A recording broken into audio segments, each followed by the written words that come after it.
Ghatal master plan নিয়ে প্রশাসনিক বৈঠক, যে প্রশাসনিক বৈঠকে সেচমন্ত্রী মানস ভূঁইয়া ধমক দিলেন, শুনুন।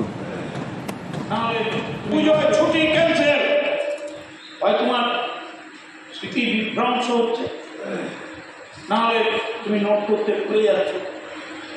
আমি কোনো কথা শুনব না। আমার সব মনে আছে কিচ্ছু শুনব।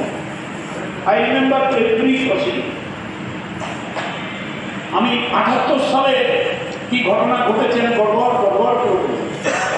আমার প্রথম question, the proposal of Ghatal rural and town, ওরা কিন্তু দিয়েছে, ও স্বীকার করছে ওর কাছে আছে কাগজগুলো।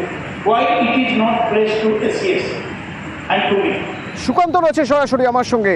কোথায় সমস্যা হচ্ছিল, কেন হঠাৎ এরকম রেগে গেলেন, কাকেই বা ধমক দিলেন মানস ভূঁইয়া?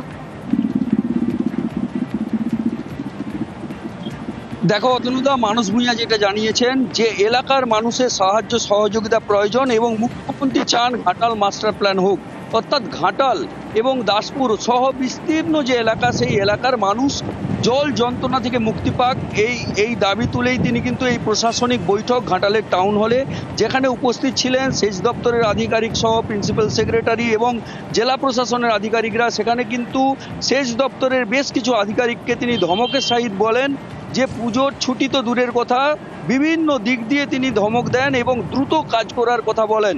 শুধু তাই নয়, তিনি জানিয়ে দেন বেশ কিছু নতুন ব্রিজ তৈরি হবে এবং তারপরে ঘাটালের যে পাম্পিং স্টেশন তার জন্য কিন্তু জায়গাও দেখা হয়ে গিয়েছে। এক কথায় ঘাটাল মাস্টার প্ল্যান কিন্তু দ্রুত গতিতে এগিয়ে চলেছে এবং ২০১৮ সালের মধ্যে কিন্তু ঘাটালের যে ২০২৮ সালের মধ্যে ঘাটালে যে এই যে পরিবর্তন, অর্থাৎ ঘাটাল দাসপুরের অন্যান্য রাজ্য থেকে মানুষকে ঘুরে দেখতে আসতে বলেন। তিনি দাবি করেন যে ২০২৮-এর মধ্যে ঘাটাল মাস্টার প্ল্যান কার্যকর হয়ে যাবে এবং ঘাটালে ঘুরে যাবেন তখন এটা ঘাটাল একটা তীর্থস্থানে পরিণত হবে। এক কথায় অতনুদা, সেচমন্ত্রী মানস ভূঁইয়া কিন্তু পরিষ্কার জানিয়ে দিয়েছেন যে দ্রুত গতিতে কাজ করতে হবে, আর এই দ্রুত গতি আনার জন্যই কিন্তু দপ্তরের বিভিন্ন আধিকারিকদের তিনি ধমক দিয়েছেন। অতনুদা, পুরো পারিপার্শ্বিক অবস্থাটাকে একটা পজিটিভ আউটলুকে দেখে অনেকটা এগিয়ে গেছে। কি যে পার্টটা আছে, আমরা ধীরে ধীরে মানুষের মন জয় করে এবং জমির চরিত্রকে বজায় রেখে তার দাম ঠিক করে এগোচ্ছি। আমি দায়িত্ব নিয়ে বলছি, যদি বেঁচে থাকি ২৮ সালের পর ঘাটাল হবে বাংলার সবচাইতে বড় দর্শনীয় স্থান। আরামবাগের ছবি দেখাবো আপনাদের। আরামবাগে বস্তি উচ্ছেদ ঘিরে দ্বন্দ্ব, এবং সেই দ্বন্দ্ব কোথায় না পুরসভার নির্দেশে যখন ৬ নম্বর ওয়ার্ডের বস্তি উচ্ছেদ করতে যাওয়া হলো, সে সময় দেখা গেল পুরসভার বর্তমান চেয়ারম্যানের সঙ্গে প্রাক্তনের দ্বন্দ্ব। কিন্তু সমস্যা কোথায়, সমস্যা কোথায় একবার শুনবো। সমীর ভান্ডারী একদম নেশায় এখন ভক্তিভাব হয়ে গেছে, এখানে মদের বার করতে চাইছে। চেয়ারম্যান কিছু আমাদের আরামবাগে গুন্ডা পুষে রেখেছে, সেই গুন্ডারা আজকে এসে এখানে জায়গাটাকে ইল্লিগাল ভাবে ভাঙতে চেয়েছিল।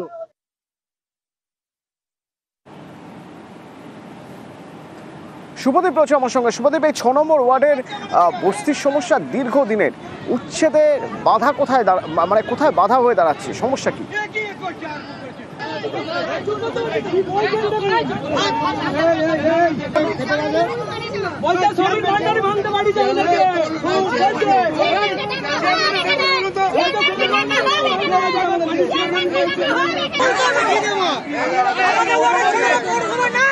আচ্ছা, প্রাক্তন পুর চেয়ারম্যান স্বপন নন্দী তিনি প্রশ্ন তুলছেন পুরসভার উচ্ছেদের নির্দেশ নিয়েই, কেন শোনা যাক।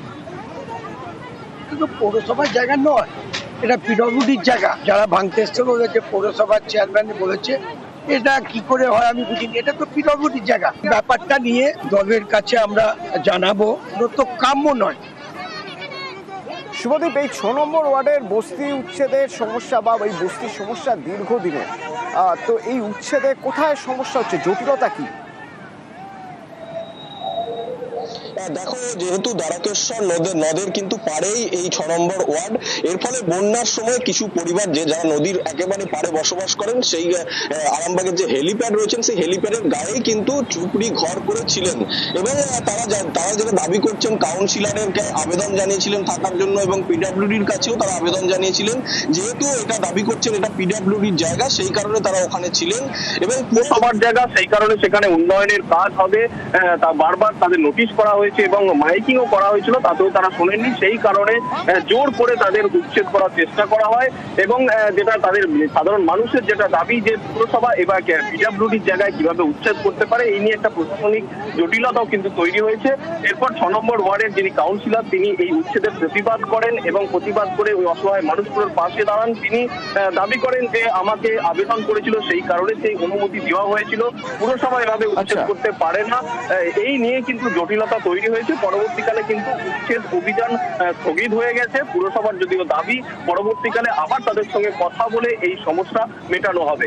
অতনুদা, ধন্যবাদ। যেটুকুনি ভাঙা হয়েছে সেটা হেলিপ্যাডের জায়গা।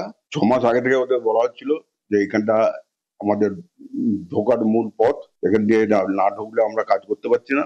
সেই হিসেবে আমরা পাঠিয়েছিলাম, কিছু লোক বাধা দেয়, আমি ফিরে আসতে বলি। পৌরসভার উন্নয়নের স্বার্থে ওটা আমার ওটা